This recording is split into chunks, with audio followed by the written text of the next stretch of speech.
On est 15 millions sur la Terre de Juifs. D'accord? Il y a 1,5 milliard de Chinois, il y a... Qu'est-ce qu'on a fait? Qu'est-ce qu'on a fait de mal, de si mal, pour être haï de cette manière-là? Qu'est-ce qu'on a fait? J'aimerais qu'on m'explique. À Gaza, la journée a été marquée par la mort de 4 enfants palestiniens. Ils ont été victimes d'un nouveau raid d'Israël. Attention, les images peuvent choquer. Tout a commencé par une bombe qui tombe sur le port devant nous. Que vise-t-elle? Difficile à dire. Nous repérons ensuite au large un navire israélien, puis un autre. Il semble s'approcher de la côte. Sous une chaleur écrasante, un groupe d'enfants joue sur la digue, quand soudain, un obus tiré depuis un navire touche une cabane de pêcheurs. Les enfants effrayés courent vers la plage. C'est alors qu'un second obus les atteint. 4 enfants sont tués sur le coup, plusieurs sont blessés. Nous tournons l'arrivée des secours, les petits corps sur les brancards et sur le sable, et les cris d'une mère choquée qui cherche son enfant. Qu'est-ce qu'on a fait de mal, de si mal, pour être haï de cette manière-là?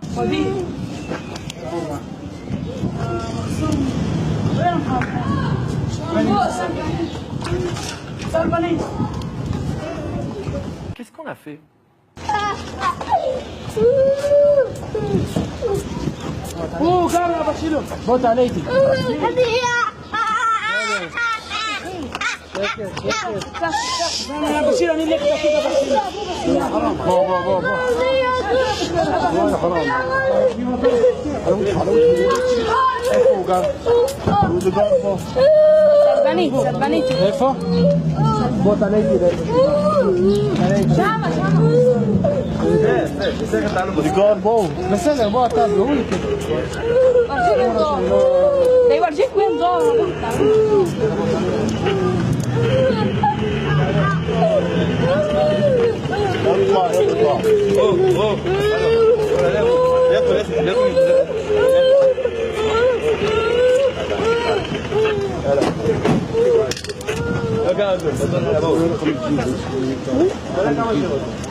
Qu'est-ce qu'on a fait de mal, de si mal, pour être haï de cette manière-là? Une vidéo montrant un soldat israélien aux prises avec une famille palestinienne a fait le tour des réseaux sociaux pendant le week-end. La scène a été filmée vendredi dans le village de Nabi Saleh, en Cisjordanie.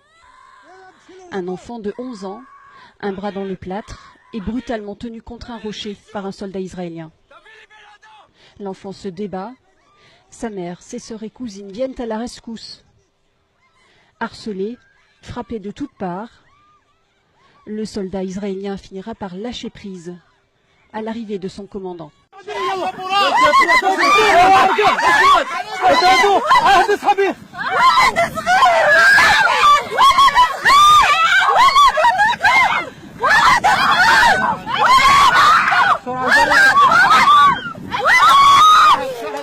Qu'est-ce qu'on a fait?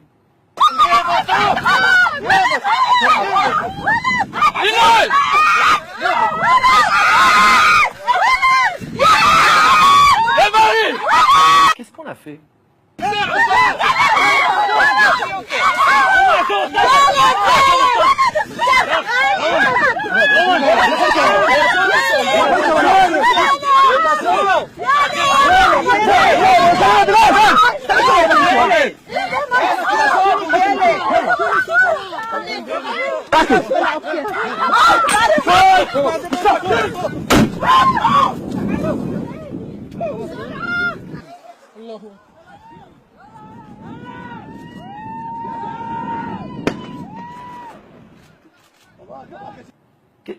Qu'est-ce qu'on a fait de mal, de si mal, pour être haï de cette manière-là?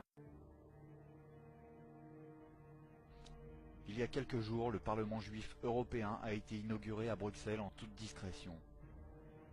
Une assemblée où seront débattus les sujets relatifs à la question juive en Europe.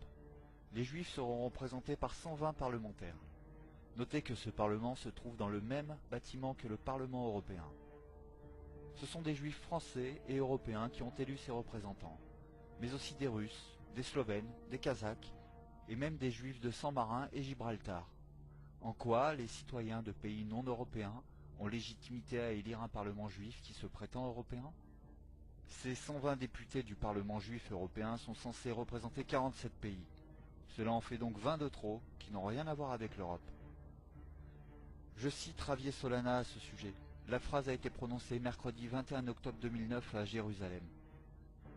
Israël, permettez-moi de le dire, est un membre de l'Union européenne sans être membre de ses institutions. L'État juif, a-t-il souligné, est partie prenante à tous les programmes de l'Europe des 27, notamment dans les domaines de la recherche et de la technologie. Il poursuit. Aucun pays hors du continent n'a le type de relation qu'Israël entretient avec l'Union européenne. Un Parlement juif comptant 120 députés, si l'on se réfère aux écrits bibliques, cela fait 10 représentants par tribu. Mais ça n'a certainement rien à voir. Tout cela constitue une rupture avec la stratégie du passé qui misait sur l'action silencieuse et cloisonnée. Là, le lobby, qui n'existe pas, semble vouloir se débarrasser de sa cape d'invisibilité. Qu'est-ce qu'on a fait de mal, de si mal, pour être haï de cette manière-là? Au lendemain de la Première Guerre mondiale, en 1922, la Palestine passe sous mandat britannique. La Grande-Bretagne, ayant promis au mouvement sioniste la création d'un foyer national juif en Palestine, est obligée d'accepter une importante vague d'immigration des juifs. À la fin des années 30, la proportion de la population juive en Palestine est passée à 30%. Qu'est-ce qu'on a fait? Cette situation accentue les tensions entre deux peuples qui désormais se partagent une seule terre. En novembre 1947, l'ONU approuve un nouveau plan de partage dans lequel Jérusalem et Bethléem bénéficient d'un statut international particulier ouvert aux deux peuples. Ce plan est accepté par les sionistes mais rejeté par l'ensemble des Arabes. Malgré tout, Ben Gourion, fondateur du Parti travailliste israélien, proclame l'État d'Israël le 14 mai 1948. Qu'est-ce qu'on a fait? L'État d'Israël Qu'est-ce qu'on a fait? Et annexe une grande partie du territoire dévolu aux Palestiniens. En 1949, l'armistice des accords de Rhodes scelle ses frontières. C'est la ligne verte. Les Palestiniens n'ont plus de territoire. Qu'est-ce qu'on a fait? En 1967, la guerre des 6 jours va mettre fin au statu quo. Israël, en réponse à des menaces voisines, envahit le Golan, le Sinaï, tous les territoires palestiniens, ainsi que Jérusalem. En 1973, la guerre du Kippour est engagée par les Égyptiens et les Syriens pour récupérer leur territoire. C'est un échec. Israël, soutenu par les États-Unis, réussit à dépasser les lignes. L'ONU demande un cessez-le-feu et des processus diplomatiques sont amorcés. Une partie du Golan est restituée à la Syrie en 1974 et le Sinaï sera rendu à l'Égypte en intégralité entre 1979 et 1982. En décembre 1987, la première intifada va montrer que les Palestiniens refusent l'occupation d'Israël. Qu'est-ce qu'on a fait? En 2000, la deuxième intifada éclate et la dernière phase des accords d'Oslo est un échec. Depuis, le conflit entre Israël et la Palestine dure toujours.